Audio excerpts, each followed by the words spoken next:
चलिए आज मैं आपको इन्फ्लेशन यानी कि महंगाई को गाँव की स्थिति के अनुसार समझाता हूँ या कहें कि एक गाँव की कहानी के अनुसार समझाता हूँ।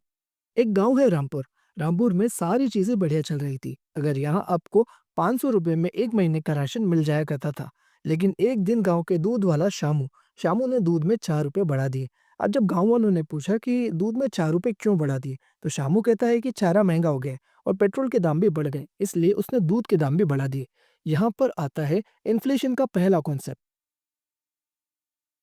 Cost push inflation. यानी कि जब भी किसी भी रॉ मटेरियल की प्राइस बढ़ेगी तो उसके फाइनल प्रोडक्ट की प्राइस भी बढ़ेगी। यहाँ पर दूध को पूरे गांव में सप्लाई करने के लिए पेट्रोल चाहिए और गाय को खिलाने के लिए चारा चाहिए। अगर इन दोनों के प्राइस बढ़ेंगे तो ऑब्वियसली बात है कि दूध के प्राइस भी बढ़ेंगे। गांव वाले ने कहा कि ठीक है, कोई बात नहीं। कुछ समय बाद गांव में शादी का सीजन आ जाता है। अब शादी के सीजन में हर किसी को कपड़े, जूते, तेल, आटा, दाल, चावल चाहिए।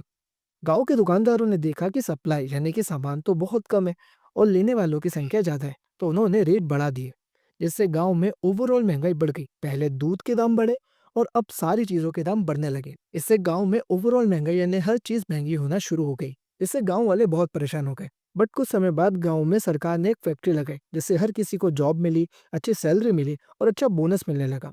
अब गांव में हर किसी के पास अच्छी नौकरी थी और अच्छी नौकरी की वजह से अच्छा पैसा भी था।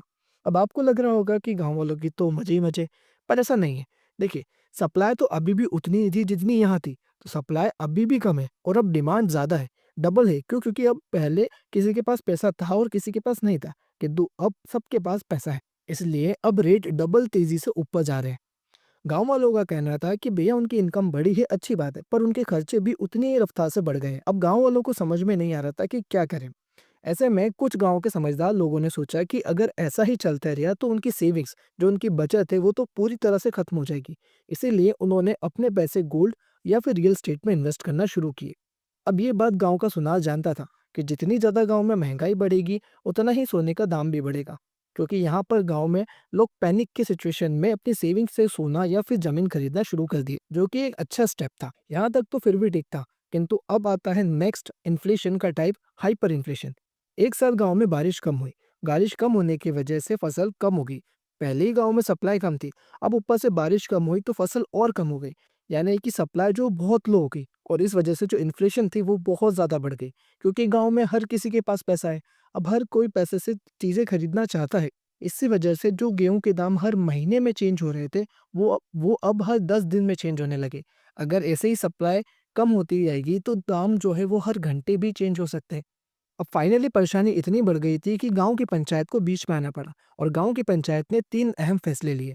सबसे पहला फैसला कि उन्होंने लोन लेना महँगा कर दिया, जिससे लोग कम लोन लेंगे। अगर कम लोन लेंगे तो एक्सपेंस कम करेंगे, यानी कि खर्चा भी कम करेंगे। दूसरा, पंचायत ने निवेदन करा कि वो फालतू खर्चा ना करें।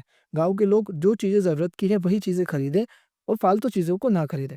तीसरा, पंचायत ने ये फैसला लिया कि वो सप्लाई को धीरे-धीरे इंक्रीज़ करेंगे, जिससे गाँव में ओवरऑल महँगाई बैलेंस की जा सके। अब जो काम यहाँ पंचायत कर रहे हैं, यही काम हमारे इस असल दुनिया में आरबीआई करती है। आरबीआई रेपो रेट को चेंज करती है, इंक्रीज़ और डिक्रीज़ करती है, मनी फ्लो को कंट्रोल करती है, मार्केट में आने वाले पैसा जो घूम रहा है उसे कंट्रोल करती है और सप्लाई चेन को बैलेंस करती है। तो ये है पूरा इन्फ्लेशन, यानी इन्फ्लेशन का पूरा स्ट्रक्चर कि इन्फ्लेशन आखिर है क्या? अब कुछ ऐसी बातें जो आपको सीखना ज़रूरी है।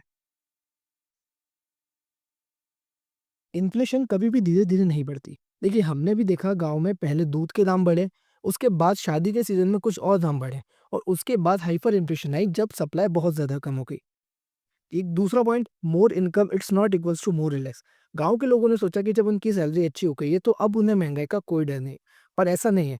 सैलरी ज़्यादा होने से महँगाई भी उतनी स्पीड से बढ़ गई, जितनी स्पीड से उनकी सैलरी बढ़ी। अगर 10% सैलरी बढ़ी हो तो महँगाई 12% बढ़ गई।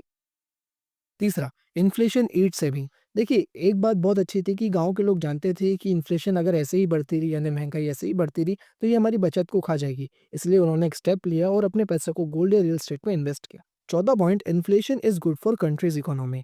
देखिए, ये बात तो सही है कि थोड़ी-सी महँगाई होने से अपने देश को ग्रोथ मिलती है, क्योंकि हर किसी के पास अगर पैसा होगा तो वो अपने साथ हर तरह की चीज़ें खरीद सकते हैं। तो ये था पूरा इन्फ्लेशन का कॉन्सेप्ट। अब अगर आपको और कोई से कॉन्सेप्ट सीखना है तो आप कमेंट कर सकते हैं।